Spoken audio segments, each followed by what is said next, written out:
Assalamualaikum warahmatullahi wabarakatuh. Saya Renastasia Larasanti sebagai pemateri pertama. Di sini saya akan memaparkan tentang pengertian Teacher Centered Learning (TCL). Baik, langsung saja.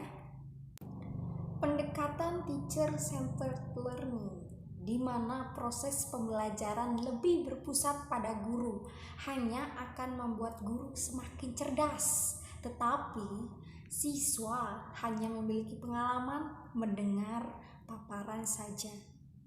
Output yang dihasilkan oleh pendekatan belajar seperti ini tidak lebih hanya menghasilkan siswa yang kurang mampu mengapresiasi ilmu pengetahuan,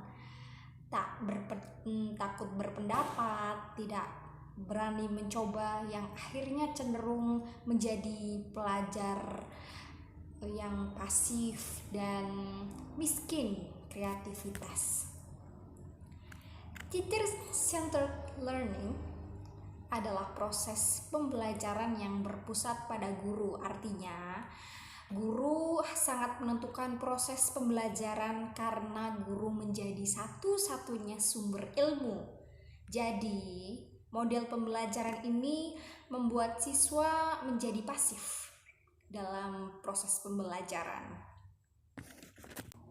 TCL merupakan suatu sistem pembelajaran di mana mahasiswa hanya mendapatkan materi dari satu sumber saja, yaitu dosen.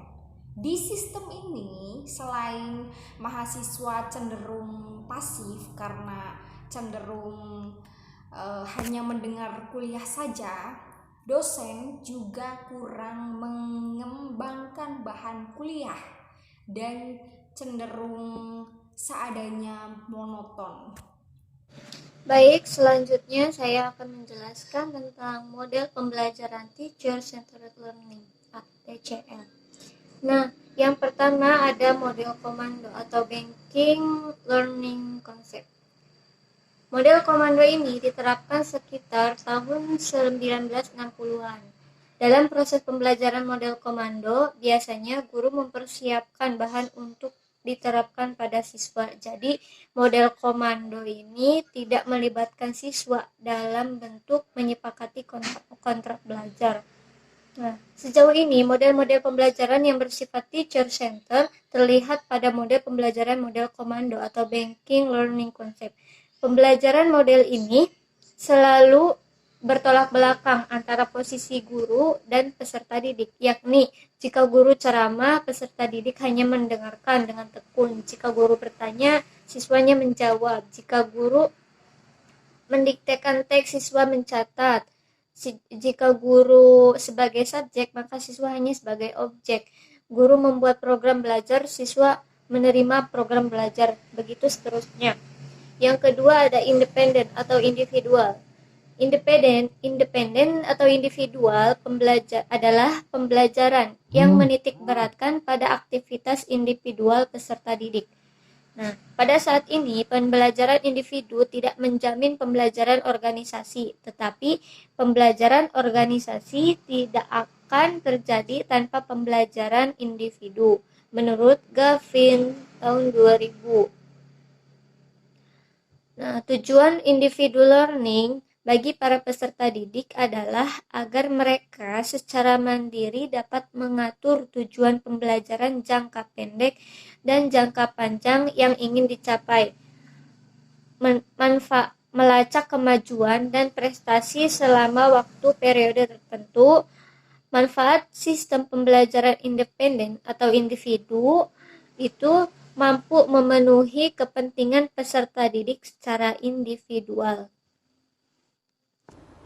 Saya Ini Nur Aini sebagai pemateri ketiga akan menjelaskan tentang apa itu kooperatif dan kolaboratif. Cooperative learning merupakan suatu aktivitas pembelajaran dengan penekanan pada pemberdayaan peserta didik untuk saling belajar melalui pembentukan kelompok-kelompok, sehingga mereka dapat bekerja sama dalam memaksimalkan proses pembelajaran diri sendiri ataupun peserta didik lainnya secara lebih efektif. Selanjutnya yaitu kolaboratif. Collaborative learning pada dasarnya merupakan pembelajaran yang berdasarkan pengalaman peserta didik sebelumnya dan dilakukan secara berkelompok. Collaborative learning dilakukan dalam kelompok seperti halnya pada pembelajaran kooperatif dan kompetitif, tetapi tidak diarahkan untuk berkompetisi dan tidak diarahkan hanya pada satu kesempatan tertentu. Selanjutnya yaitu active learning. Active learning ini bertujuan untuk mengoptimalkan potensi peserta didik. Active learning juga membuat peserta didik menjadi aktif dalam proses pembelajaran. Lalu ada self-directed learning. Self-directed learning atau SDL ini adalah cara pembelajaran yang dimana peserta didik sendiri yang berinisiatif dan bertanggung jawab tentang pelajarannya, seperti dalam menentukan bahan ajar, mengelola, dan menilai proses pembelajaran. Lalu ada research based learning atau bisa disingkat RBL, merupakan metode yang mengintegrasikan penelitian dalam proses pembelajaran. Artinya, peserta didik diberi peluang untuk mencari informasi, menyusun hipotesis, mengumpulkan dan menganalisis data, serta membuat kesimpulan atas data yang telah dibuat. Assalamualaikum warahmatullahi wabarakatuh. Saya Alifa Fauzariadi. Saya akan membahas tentang case-based learning dan juga problem-based learning dengan metode 7 jumps. Untuk case-based learning atau CBL adalah pembelajaran berbasis kasus.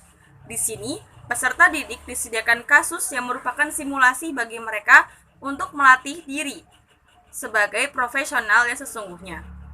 CBL bertujuan untuk A. Melatih mahasiswa belajar secara kontekstual. B. Mengintegrasikan prior knowledge dengan permasalahan yang ada di dalam kasus dalam rangka belajar untuk mengambil keputusan secara profesional. Dan C. Mengenalkan tata cara pemecahan masalah dan pengambilan keputusan yang tepat atau rasional atau evidence-based. CBL bermanfaat agar A. Dosen menyiapkan dan menyediakan pokok bahasan yang sesuai dengan tujuan pembelajaran sebagaimana tertera di dalam rencana program kegiatan pembelajaran semester. Dan B. Bersama-sama peserta didik membahas kasus yang disajikan. Kemudian ada problem-based learning dengan metode 7 jump. Problem-based learning atau PBL adalah suatu metode pembelajaran di mana peserta didik sejak awal dihadapkan pada suatu masalah, kemudian diikut-sertakan oleh proses pencarian informasi yang bersifat student-centered.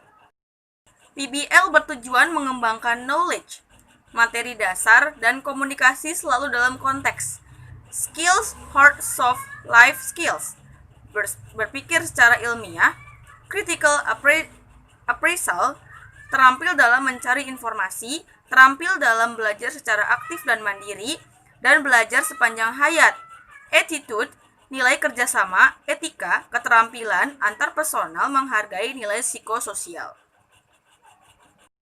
Secara keseluruhan, kecakapan dan sikap tadi merupakan modal utama dalam pembentukan lifelong learner.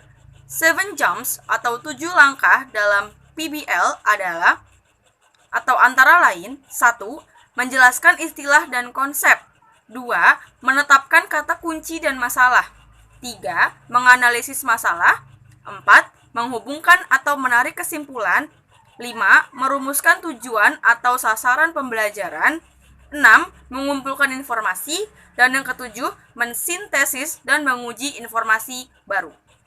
Saya Mila Aulia Fajria akan menjelaskan kelebihan teacher-centered learning. Yang pertama adalah sejumlah besar informasi dapat diberikan dalam waktu yang singkat. Yang kedua, informasi dapat diberikan ke keseluruhan besar siswa. Yang ketiga, pengajar mengendalikan sepenuhnya organisasi, bahan ajar, dan irama pembelajaran. Yang selanjutnya merupakan mimbar utama bagi pengajar dengan kualifikasi pakar. Selanjutnya, bila kuliah diberikan dengan baik, menimbulkan inspirasi dan simulasi bagi siswa. Yang terakhir, metode asesmen cepat dan mudah.